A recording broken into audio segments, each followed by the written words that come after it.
Welcome to Channel AMEC, your insight to the Australian visa system.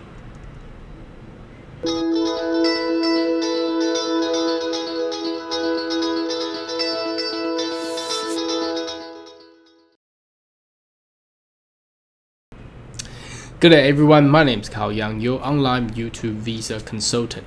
Now in this video, I would like to discuss and introduce to you a subclass 491 under the family stream. So some people do come to Australia and study abroad, and they do have their family or relatives actually resides in Australia. So how can you utilize their presence and their residency status to allow you to actually gain your permanent residency? Now in this video we will teach you how, but there obviously are conditions there, and we need to see and let you know what it is in there. So let me take you to the actual immigration web page. So what we are looking at here is the skilled work regional provision visa subclass 491. Obviously, as you can read, it's regional, so that means you need to be at regional area of Australia. So that includes Gold Coast, Adelaide, Perth, the whole Northern Territory, and the whole Tasmania. And the only destination location is excluded is the city of Brisbane, city of Sydney, and city of Melbourne. So anything, any places other than that, you probably be meeting this criteria here. Now, traditionally, people utilize 491 visa predominantly actually on the independent skills side, so you get state or territory nominations. Now today in this video we would like to discuss a detail here where you can see right down below where it says on eligible relative must sponsor you, but obviously we need to take a look at the visa where you must also within the skill occupation list and have a skill assessment done as well. So how do you do that? Generally people come to Australia as an international student and study the courses where the occupation and skill actually meet within the occupation list, and you also get your skill assessment done. Now people ask, what if I'm overseas? Well, that's fine as long as your occupation has been skill assessed and in that occupation list, you should be fine as well. Now make sure you have at least EOI 50 points in order to add that sponsor 15 points to meet that 65 points mark as well. So if you do have it's a bit complex, if you cannot understand fully, hope you can always leave a comment or see my other video. You'll be able to find out how the point table actually work. Now eligibility is where we wanted to focus on today.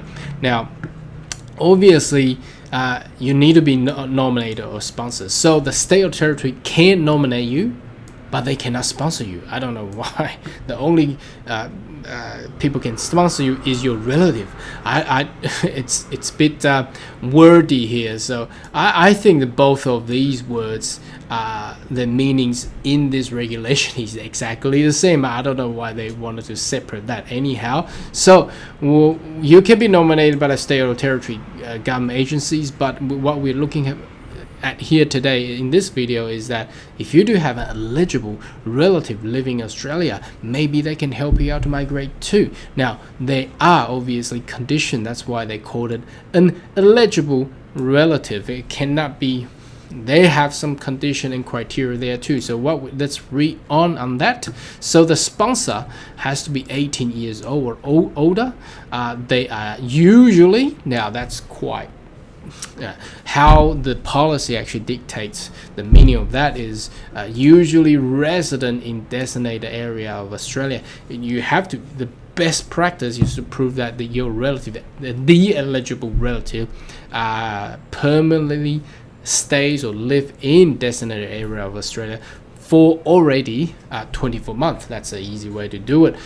So you cannot have a house or rental somewhere in regional, but you actually stay and work in the city of Brisbane or city of Sydney, then that doesn't count into the this definition of usually resident. Okay, now the relative can actually be yours or your partner's. That's very interesting.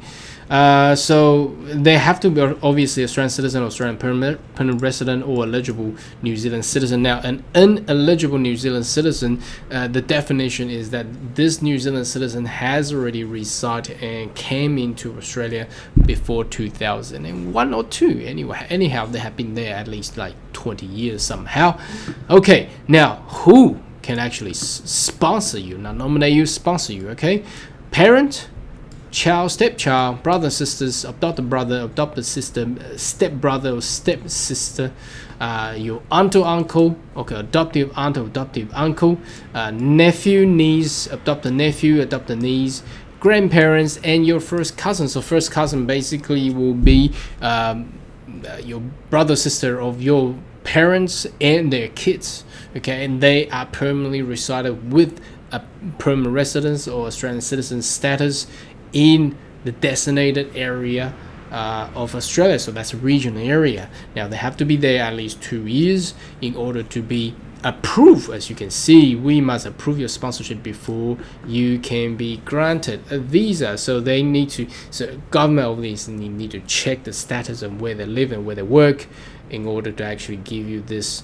sponsorship criteria, meeting that criteria there. Now, looking at the points table, if we look at here, basically you can be nominated by the states or territory, but which if you choose to be sponsored, obviously you're being sponsored by a skilled work, by a family member, and the minister accept the sponsorship. So you must be nominated states, territory.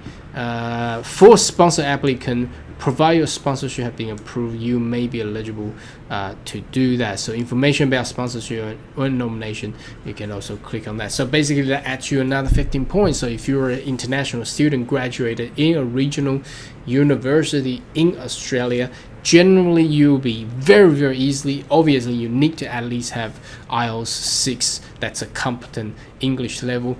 You'll be able to meet that 50 points mark easily, and once you get that done, as long as you have an eligible relative also resides in designated area of Australia, you'll be able to gain that 15 points in order to get that total of 60 points, the threshold to actually be invited.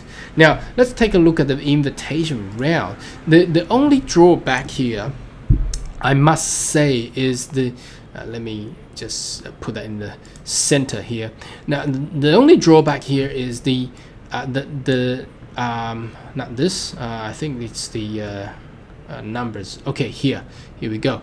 The numbers of applicants being accepted. Now that's in January, there's only 300, so it's very minimal. Sometimes when you want to get a family sponsor, you might wait for quite a long time, but obviously 189 now at the moment is waiting for a long time as well. If we scroll up to the very current one, as you can see down here right below me, can you see that number here right on the right hand side of your screen? You can see on the 11th of April there's only number 50 people being invited to actually launch that 491 family sponsor. Obviously there's a pandemic issue going on at the moment, but you can see the numbers very low. So that's the only drawback, and the drawback may cause you delay. So even if you have eligible relative reside in designated area of Australia, and you have come and graduated, got your skill assessment done, completed, graduated, got some work experiences, and get your IELTS done, the only thing is waiting. So if you do have a relative, that's a bonus for you, but you need to make sure that they actually reside in a designated area of Australia. If they are in the city of Brisbane, city of Sydney, city of Melbourne, sorry, that cannot be done. But if they are somewhere else, your chances of getting this visa will be very high. Anyhow, should you have further question or query, more than welcome to leave it comment right down below, and I shall see you in my next video. Goodbye.